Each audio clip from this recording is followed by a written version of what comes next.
35-ാം ദശകത്തിലെ 10-ാമത്തെ ശ്ലോകമാണിന്ന്.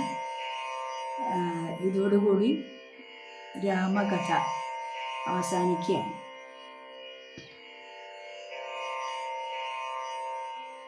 സോയം മർത്യാവതാരസ്തവ ഖലു നിയതം മർത്യശിക്ഷാർത്ഥമേവം വിശ്ലേഷാർത്തിർ നിരാഗസ്ത്യജനമപി ഭവേത് കാമധർമാദിസക്ത്യാ നോ ചേത് സ്വാത്മാനുഭൂതേ കൊനു തവ മനസോ വിക്രിയാ ചക്രവാണേ സത്വം സത്വൈകമൂർത്തേ പവനപുരപതേ വ്യാധുനു വ്യാധിതാപാൻ. 34-35 എന്നീ ദശകങ്ങളിൽ 19 ശ്ലോകങ്ങൾ കൊണ്ട് രാമായണ കഥ സംഗ്രഹിച്ച ഭട്ടതിരി നമുക്കൊരു ഗുണപാഠമാണ് ഈ ശ്ലോകത്തിൽ നൽകുന്നത്. നിന്തിരുവടിയിലെ ഈ മനുഷ്യാവതാരം തീർച്ചയായും മനുഷ്യനെ പഠിപ്പിക്കാൻ വേണ്ടി മാത്രമാണെന്ന് തീർച്ച. കാമത്തിൽ എന്ന പോലെ കർമ്മത്തിലും അത്യാസക്തി പാടില്ല, ധർമ്മത്തിലും അത്യാസക്തി പാടില്ല. ശ്രീരാമന്റെ കാര്യത്തിൽ കാമാസക്തി ഒരിക്കലും അദ്ദേഹം പ്രദർശിപ്പിച്ചിട്ടില്ല.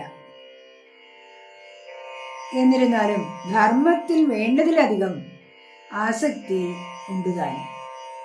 മറിച്ച് രാവണന്റെയും ശൂർപ്പണഖിയുടെയും കാര്യത്തിൽ അവർക്ക് അത്യാസക്തി കാമത്തിലാണ്.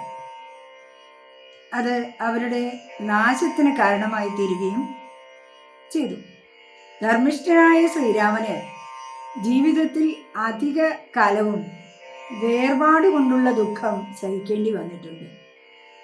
അമ്മയെ, അച്ഛനെ, സഹോദരന്മാരെ, നാട്ടുകാരെ, എന്തിനേറെ വനത്തിലേക്കാണെങ്കിലും ഒപ്പം വന്ന ഭാര്യയെയും പിരിഞ്ഞിരിക്കേണ്ട ഒരു ജീവിതമാണ് അദ്ദേഹത്തിനുണ്ടായത്.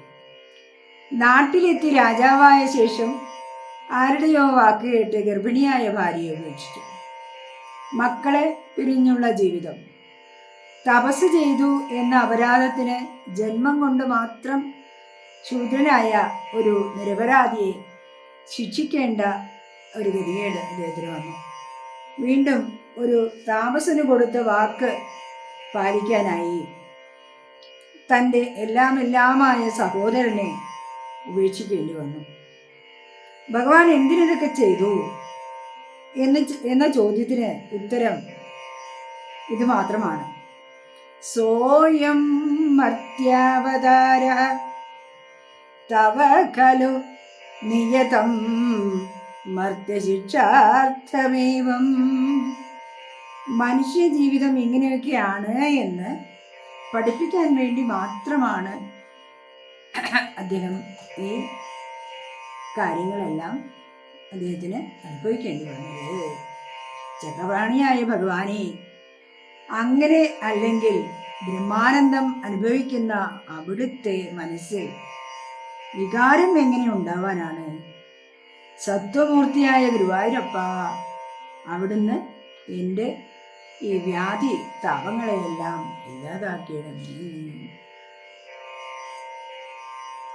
എന്ന് പറഞ്ഞ് ഭട്ടതിരി അവസാനിപ്പിക്കുകയാണ്.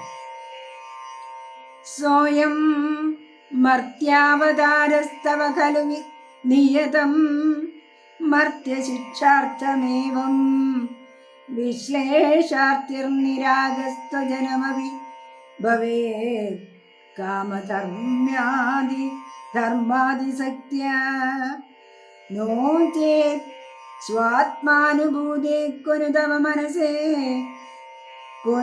മനസോ വിക്രിയ ചക്രപാണേ സത്വം സത്വൈകമൂർത്തേ പവനപുരപതേ വ്യാധുനു വ്യാധിതാപാൻ. അങ്ങനെ രാമചരിതം അവസാനിക്കുകയാണ്. ഗുരുവായൂരപ്പ രക്ഷിക്കുന്നു.